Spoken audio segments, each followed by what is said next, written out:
Happy birthday, Donald Trump. That is awesome that you are born the 14th of the month. The 14th of the month is... The 14th and the 24th of the month are the two most important days of each month because I had Japan fever and Shinto fever. Well, this was before I knew about Shintoism.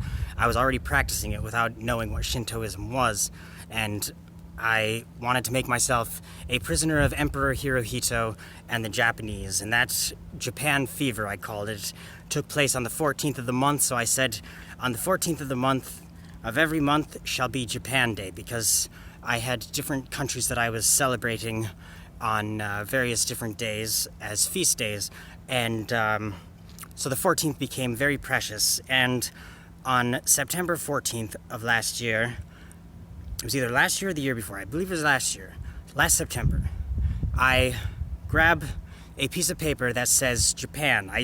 I'm praying for Japan on Japan Day inside the cathedral, and I turn around and there's this piece of paper with Maximilian Kolbe on the front of it, and it says in big letters Japan, and it has a picture of a Shinto shrine in the background. So I am very keen on taking coincidence seriously. That's one of the ways that the spirit world speaks to me, is through coincidence. And so I grab that piece of paper and I walk outside the cathedral, and right as soon as I make it to the street, right outside the cathedral is a circular mirror with a brown lining to it. Well, the picture of Amaterasu that I keep on my wall, well, one of the pictures of Amaterasu, she's looking into a circular mirror with a brown lining around it, and Amaterasu gave her grandson a circular mirror, and he became the first Japanese emperor. And she said, venerate this mirror as if it was me, because she caught her reflection in the mirror so many times that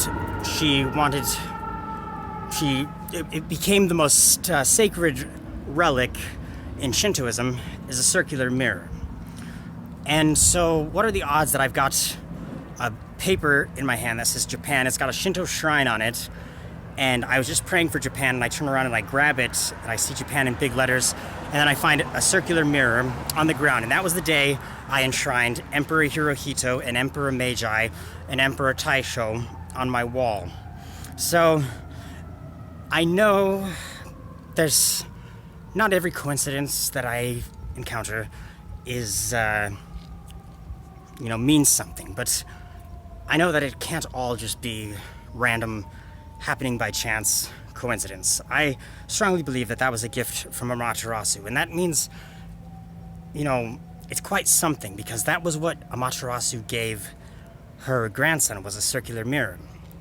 And so I believe that was a gift from her on Japan Day. Well, you were born Japan Day, the day that I consecrated out of each month to Japan. And there's a few different countries that I've consecrated to various days of the month. I pray for France on the 24th. I pray for Germany on the 8th. But Japan Day trumps the rest, because Shintoism, I'll get to that later, but Shintoism is really kick-ass, because it's what can bring religious unity. It's what can bring all the faiths together. Shintoism can bind every religion as a common bond, uniting them all. Because in Shintoism, there's no scriptures and there's no doctrines. So none of the doctrines of Christianity are contradicted by Shintoism. You can be a Christian and practice Shintoism. You can also be a Hindu and practice Shintoism.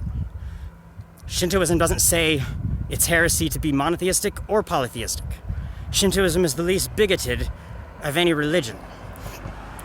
Since our nation is so diverse, Donald Trump, Shintoism is the perfect state religion. And it's what Genghis Khan would really like to see.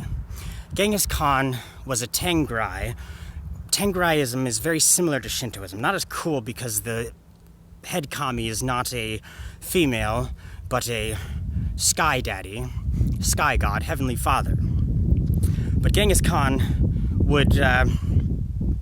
he escaped from slavery. Both of his parents were killed and he was a slave. He escaped from slavery. And he lived off berries and things that grew in the wild and hunted and stuff like that. Well,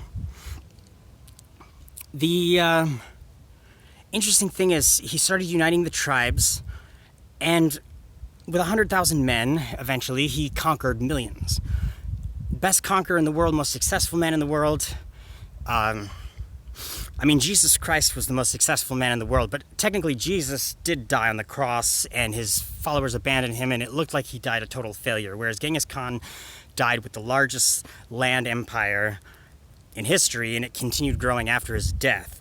And what Genghis Khan wanted was, he wanted all religions to blend. He wanted all religions to exist harmoniously, and that's why Genghis Khan killed so many Iranians, killed so many Muslims. Genghis Khan didn't have a problem with Islam, and he didn't have a problem with a lot of his men converting to Islam, which a lot of Huns did convert to Islam when they invaded Turkey and Iran. But what Genghis Khan didn't like was, he didn't like all the bigotry that was practiced by Muslims. A lot of Muslims wanted to live by Sharia law, and they wanted to kill the Tengris, and they wanted to kill the polytheists, and they wanted to kill the Hindus. And so Genghis Khan said, you can either be tolerant of other faiths, or I'm going to kill you. And so he just went into Iran, and, well, it was the Persian Empire at that time, and he just killed like 19 million people, and there wasn't even that many people at that time. The Islamic world never recovered from how many of them Genghis Khan killed. But Genghis Khan is the perfect anti-Antichrist. He is what you should aspire to be like, and you should invoke him. He was Benito Mussolini liked Genghis Khan. Benito Mussolini held seances. He would summon spirits, and Rachel Mussolini said that when Benito Mussolini would summon spirits, the furniture would shake, and she would smell odors that just kind of randomly, materialized in the air. And Benito Mussolini he dreamed that fascism was supposed to be about unity. That's why we need single-party state. Single-party state doesn't mean we put people before firing squads and we do all kinds of bad things. A single-party state can be like Vatican City State. Vatican City State is an absolute monarchy, an absolute theocracy. But there has to be one person who has absolute power, Donald Trump. It has to be you. If it's not you, we need to make you, if Biden wins, we've got to make you, Donald Trump, we've got to make you our Emperor Hirohito. We've got to establish American state Shinto. We've got to establish Capitol Hill cult. We don't have to call it a cult, but technically every religion starts off as a cult. Christianity was called a cult by the pagan Romans, and the Mormonism's called a cult, and everyone starts off as a cult. I mean, it's not a bad word. It can be a bad word, but I'm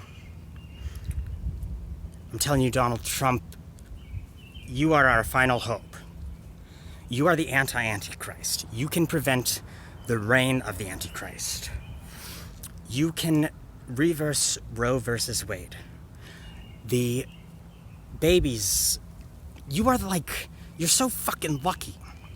You're so fucking lucky, Donald Trump, because no one else on this earth can do what you can do. No one on this earth can reverse Roe versus Wade. No one else on this earth can turn America into a fascist dictatorship, a one-party state. No one else on this earth can become a cult leader and a politician like you can. No one else on this earth is capable of bringing the same degree of patriotism to America. No one else on this earth is capable of defending marriage like you are. No one else on this earth is capable of, what was that last big one? I can't remember. You're capable of a few things. Reverse Roe versus Wade. Oh, outlaw pornography. Nobody could outlaw pornography. You can. You're kind of a wicked man, Donald Trump, but you are a necessary evil, and everyone's going to recognize you're a necessary evil. Start cracking down on pornography and start reversing Roe versus Wade. And you're going to have all the Christians who don't like you are going to still see you as a necessary evil. If not, they're not really Christian, because Christians don't go around killing unborn babies, the most defenseless of all people. Donald Trump, you are their defender. The spirits of aborted babies who never got a chance to live, and they had love to give, and they had a life to live, and they cry out to you for vengeance, Donald Trump. Avenge them. God bless you.